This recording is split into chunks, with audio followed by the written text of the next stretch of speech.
Good morning, everybody. It is March 25th, 9:56 a.m.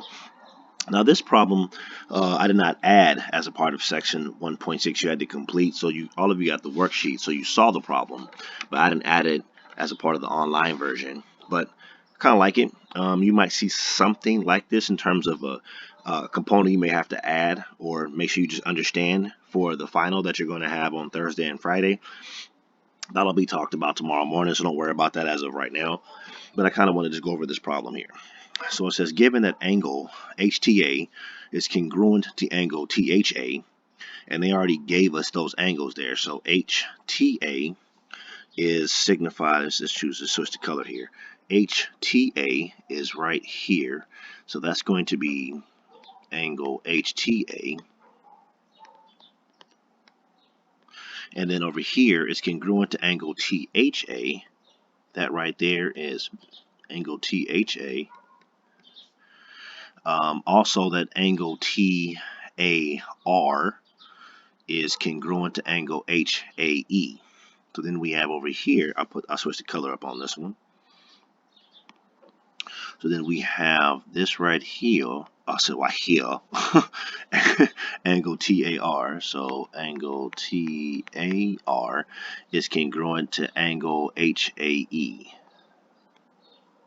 To angle HAE. Okay, so we already have those angles being congruent there. Okay, and then P, oh, sorry, and point A is the midpoint of ER. Okay, so whenever we have midpoint, we're talking about now a point bisecting a line into two congruent segments. So as soon as we see midpoint, we know that's about to happen right now. All right, let's set this up here. So we says the first step we have that's given to us is that for step 1 is that angle THA is congruent to angle HTA, and that's just given. Now the second one here is one that we don't have, or we haven't used often, but I'm hoping that with the configure it problems that we've seen this and we've looked at it a couple of different times, and I know we have. So here we have that triangle HAT is an isosceles triangle. Now this is what's given to us, but I want to talk about why that is, because this is definitely, it's probably going to come up again on your final tomorrow and Friday. I'm sorry, it's sloppy, but it says it up here though. Triangle HAT is an isosceles triangle. And that is because, now we're going to talk about that now. We're going to go to the angles that are in green here. So we're going to talk about that angle here and that angle here. Now for an isosceles triangle, we know, so we're going to put over here, right? We're going to go this way. So for an isosceles triangle, I can't even spell this thing, C, there you go. For an isosceles triangle, we know that the base angles are congruent. So that's how we know this is an isosceles triangle, right? Because the ones that we have in green, angle THA and angle HTA, are congruent. And they are the base angles of that triangle. So for an isosceles triangle, the base angles are congruent. That's how we know HAT is an isosceles triangle. So the reason is, we're just going to put, we're going to put here, if the base angles are congruent, it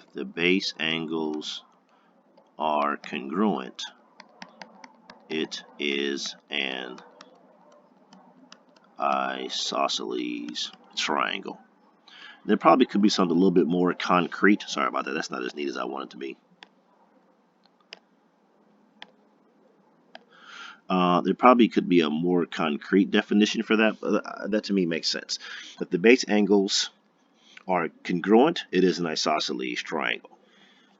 Okay, we have that there. So now they've provided us with a statement 3 that says that segment HA is congruent to segment TA.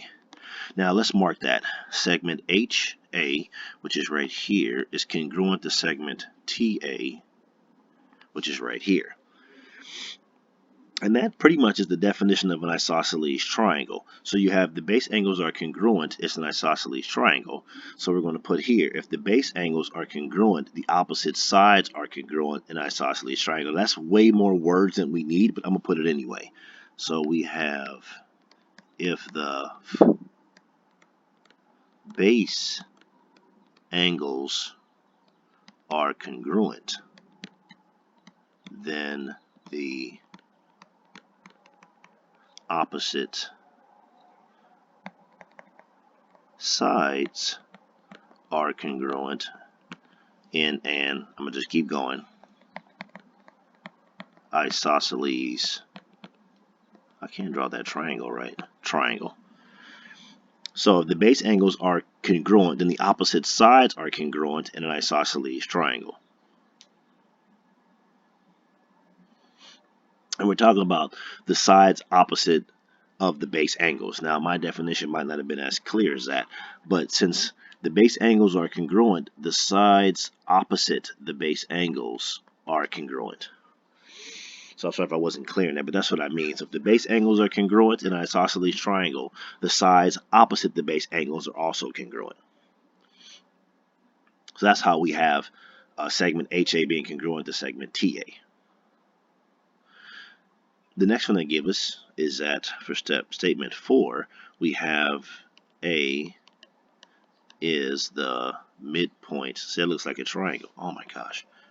I draw a triangle like an A, draw A like a triangle. Here we go. So A is the midpoint of segment ER. And now let's go ahead and draw those lines. Well, that's given. Okay, let's just do that. That's given. And now, okay, the next part of that one, I'm trying to jump the gun, my bad. So once I know A is the midpoint of ER, I know that segment ER is broken into two congruent parts. And that's what step 5 tells us, right? So now we have segment EA is congruent to segment AR.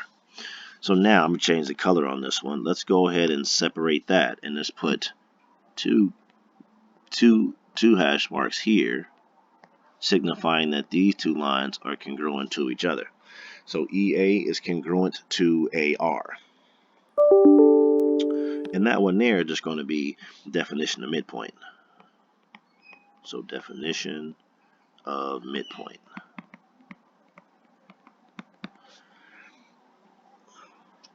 And then now, step 6, we have that angle TAR is congruent to angle HAE.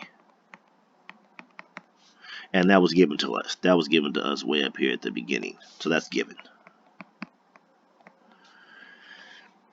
So we had to use those base angles in green to identify that the side HA was congruent to TA. So those angles that we have in green aren't necessarily a part of our triangle congruency, or we aren't going to use those angles as a part of a side angle side or an angle side angle. So I'm going to show you what we have here. I'm going to do this in a whole different color. I already used red. Yellow. Yellow makes sense right now. Well, now, let me do this. Let's go ahead now. Let's go back up here. Let's go to 7, right? And then we're going to say that triangle TAR is congruent to triangle HAE. But let me show you how they're going to be congruent here. Yeah, we have a lot of things that we've marked up here. We got all kind of colors. Let's see why they're congruent. So now what we have the side right here that we said was congruent by the base angles. So we have, oh, I don't want that color. I want a yellow. Yellow. So we have this side here is congruent to that side there. We have this angle in purple here is congruent to that angle there. And then we have the double hash mark side is congruent to the double hash mark side over here. So we have the single hash mark right here, side is congruent to that side. We have this angle here congruent to that angle there. And then we have the double hash mark side here congruent double hash mark side there. And if you have to, you can definitely go and replay it back while I don't have all those different colors that are there. So we can tell this is side, angle, side. This one over here is side, angle, side. So both of these triangles are congruent due to side, angle, side. Now if you look at it now, it looks like it's, and of course the proof ends with QED. It looks very, very busy now, but I suggest you go back a little bit more, replay this video back a little more, and kind of go back to when I first started doing some of the initial colors so you could see the purple hash marks that I have here were when we had to use the base angles to show that the sides opposite are congruent. So we have those sides that are there. This angle up at the top in purple that I'm highlighting right now, those were given to us early at the beginning of the problem. Those are the two angles that were congruent. And then because of the midpoint, we have the two hash mark lines that are congruent here. So we have the sides, we have the angles that were given, and we have the double hash mark sides. So you have a side angle side for this problem. But I really wanted to look at it because of this part right here that I'm about to highlight. Steps 2, well, I'm not going to highlight it because I really can't. But steps 2 and 3. So steps 2 and 3 is what I really wanted to spend some time on. 2 and 3. I can't cover all of 3, but because we're kind of playing around with the information of an isosceles triangle to uncover those two congruent segments. And like I said, you might see that we've looked at that before. It might have been a little bit of time when we did, but we're playing on information about an isosceles triangle to understand how some of the angles were congruent. I just wanted to just make sure I spent some time on that one. Please replay the video back if you need to, but I want to make sure I had this one completed. So this was problem I out of section 1.6. So this was problem I. All right, have a good rest of your day.